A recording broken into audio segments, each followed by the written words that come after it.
Hey guys, long time no see. I've been busy lately. I haven't been able to upload videos pretty much all summer. It's been slap busy. But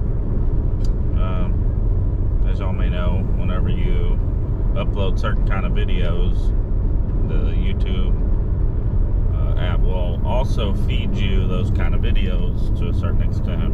So I have been noticing a lot of people who are brand new to car camping, overlanding, sleeping in their car, van life, whatever you want to call it. And then they're like, "Oh, we're gonna make this YouTube channel and about how great it is." No, it's not.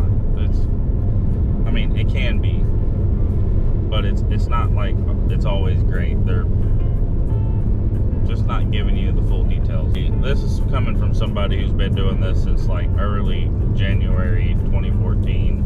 It's got its perks, but then it doesn't. It's got its cons, you know, pros and cons, whatever. It's not always great. One of the things, and that here's the thing that I was thinking of whenever I started this video, was whenever I see all these brand new people, a lot of their captions are the perfect setup for car camping, or the best this or the best that. Listen, for as long as I've been doing this, I still change things, add things, take things away. You're never gonna have the perfect setup, because when you're living in a space so small, you're always looking for something better. So you might get rid of things, you might add new things, you might decide you don't like those new things, you might go back to the old things, or you might just completely get rid of the old things and keep the new things. It just depends. As technology progresses, we get new tools and new stuff, more compact and better this and better battery life and so on and so forth, but it's never going to be perfect. Like, they might have found a great set of tools for car camping, but it's not perfect. It's not, just because it worked for them doesn't mean that you need to just go out and buy everything that they had in that video. They haven't been doing it long enough to know. Watch, a year or two from now, they're gonna be like, "Oh, we got rid of this," or "We stopped this," or they might be like, "Oh, we stopped van life altogether." You never know. Backstory on me, I do this because it saves me money at work. I don't car camp whenever I'm on the road, necessarily for the fun of it. It can be fun at sometimes, the cookouts and whatever, but I do this to save money. I have a house. I do have things that I like, and that's why people make these videos, some of us, or have been for years.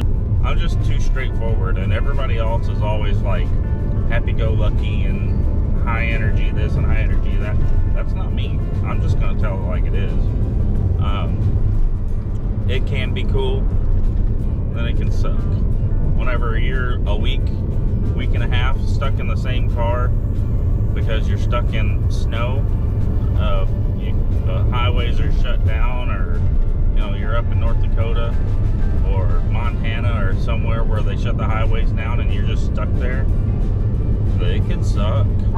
So something else I want to talk about, and this may be contrary to what I'm saying already, but for those of you who are serious about van life, who do this because either A, you have to, B, it just really fits you, because it does fit a lot of people. As much as I'm saying it's not the greatest, it does fit people. It really does. But some of these personality types I see on here, just like, man, they just started, they're not going to last long. Like, they might for the money on YouTube because they got the personality to make money. I'm not making money on these videos. I'm just doing it just for the hell of it. I don't plan to make money on them. Back to where I was going, because my scatterbrain self working, which brings me to what I'm saying is, this job that I do is perfect for somebody who wants to live the van lifestyle, or who already lives it and wants to make money doing this lifestyle.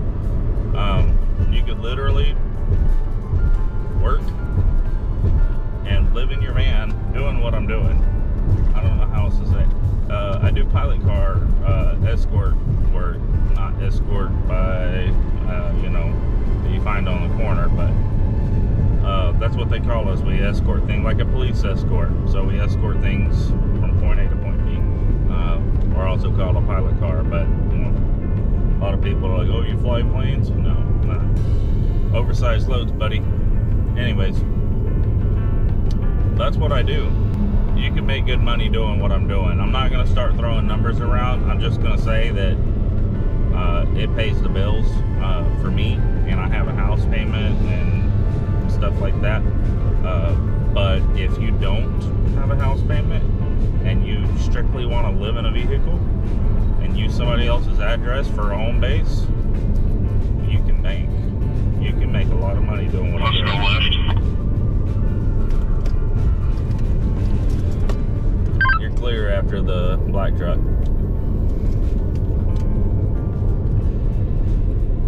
So, yeah, you can make a lot of money doing what I'm doing. You get to see a lot of sights. You get to go a lot of places. I've been to almost every state in the lower 48. Nearly every one of them. I'm missing a few. Everything past New York up into the northern eastern corner. If I wanted, I haven't been that direction yet, and I hear it's beautiful. One of these days I will knock it off the bucket list. But other than that, I've been everywhere else. People ask me what I do for work, and that Johnny Cash song, "You're Clear," I start singing, "I've been everywhere, man, I've been everywhere." I think I'm joking. I'm serious. Today we're in Texas. We had a truck breakdown, kind of breakdown. We had a radiator cap blow. We had to stop, and by the time we could get going again, we would have been in curfew. For those of you who don't know, curfew is certain times of the day we can't travel through certain areas. San Antonio has one that's like 7 to 9, which you can't travel before 7 anyway. I don't know why they specify that. But 7 to 9 in the morning, and then like 4 to 6 in the evening. This lifestyle, it can be sociable. Anyways, you can talk to a lot of people.